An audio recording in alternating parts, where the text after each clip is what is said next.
Assalamualaikum warahmatullahi wabarakatuh. Masih dengan saya, Oli Tanjar. Kali ini saya akan berbagi tips bagaimana lulus ujian ke Korea dengan nilai yang tinggi. Tentu sesuai dengan pengalaman yang saya alami sendiri. Pada tahun 2018 saya mengikuti ujian EPS Topik. Pada tahun 2018 kuota yang dibutuhkan hanya 700 orang. Sedangkan peserta yang terverifikasi untuk mengikuti ujian EPS Topik Korea itu 17.000 orang. Jadi pikir saya, dari 17.000 orang tersebut, kemudian yang diambil hanya 700 orang, walaupun kenyataannya nantinya ternyata yang diambil adalah 1.400 orang, pikir saya adalah persaingannya sangat ketat. Waduh, ternyata 700 orang. Jadi mau nggak mau kita harus mematok nilai yang tinggi. Terus alhamdulillah saya juga dapat nilai yang tinggi. Kemudian saya bisa berangkat ke sini. Yang akan saya bagikan di sini adalah bagaimana pengalaman saya mendapatkan nilai yang tinggi. Untuk teman-teman yang mungkin akan mengikuti ujian EPS Topik atau sekarang mungkin sedang belajar di LPK, semoga nanti yang akan saya sampaikan ini bermanfaat. Yang pertama, luruskan niat dan banyak-banyaklah berdoa. Yang kedua adalah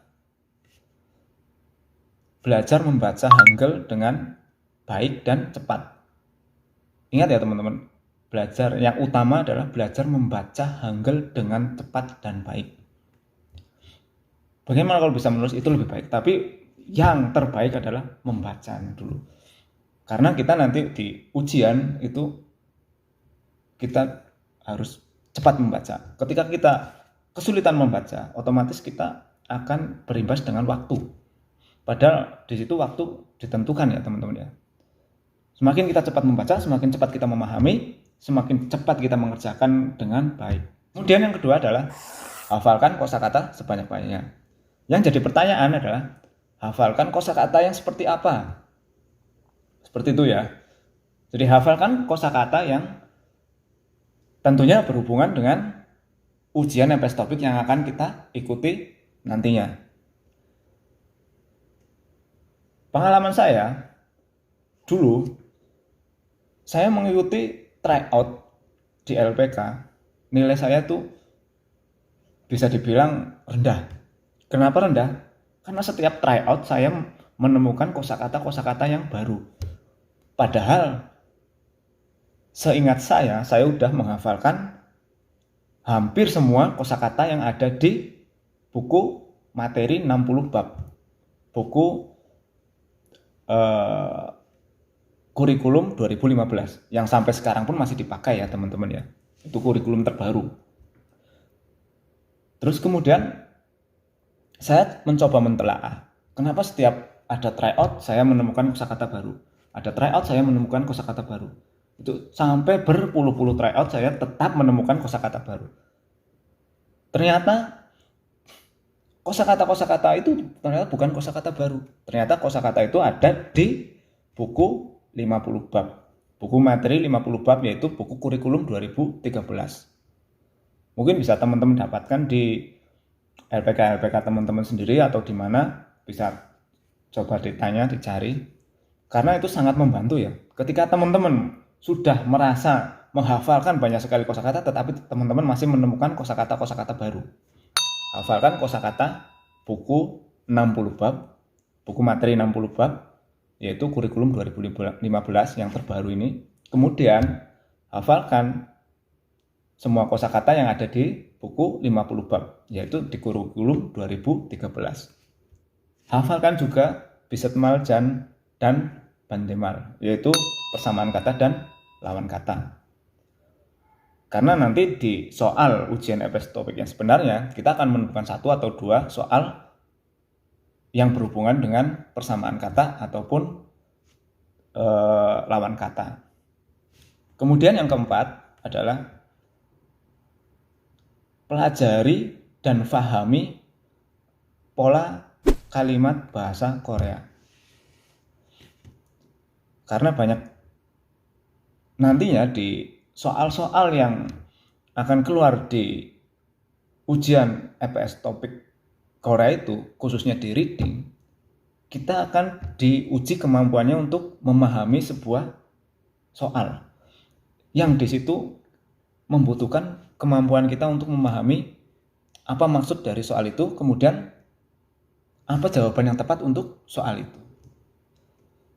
Kemudian sering-seringlah latihan mengerjakan soal-soal EPS topik. Karena percuma ketika kita sudah bisa membaca Hangul dengan cepat, hafal banyak sekali kosakata, terus kemudian kita sangat paham apa itu pola kalimat, tetapi kita tidak terapkan di bagaimana kita mengerjakan soal. Karena dengan banyak-banyak kita mengerjakan soal tryout EPS topik, semakin terasa kemampuan kita untuk lebih baik lagi, dan lebih baik lagi. Dan yang tidak kalah penting adalah hafalkan listening yang ada di buku materi 60 bab. Kenapa saya katakan begitu? Karena yang saya temui kemarin, yang saya dan teman-teman temuin kemarin, ternyata soal-soal yang banyak, soal-soal listening yang banyak keluar di soal-soal EPS topik itu adalah listening yang ada di buku 60 bab atau buku kurikulum 2015. Jadi teman-teman harus sering-sering dengarkan sampai tahu alur bab sekian itu alurnya seperti ini, menceritakan tentang tema ini, yang ini tentang tema ini, dan seterusnya. Jadi semakin teman-teman paham apa alur yang ada di listening itu, semakin cepat nanti teman-teman menangkap apa yang dimaksud di soal-soal listening yang akan dihadapi di soal EPS topik Korea.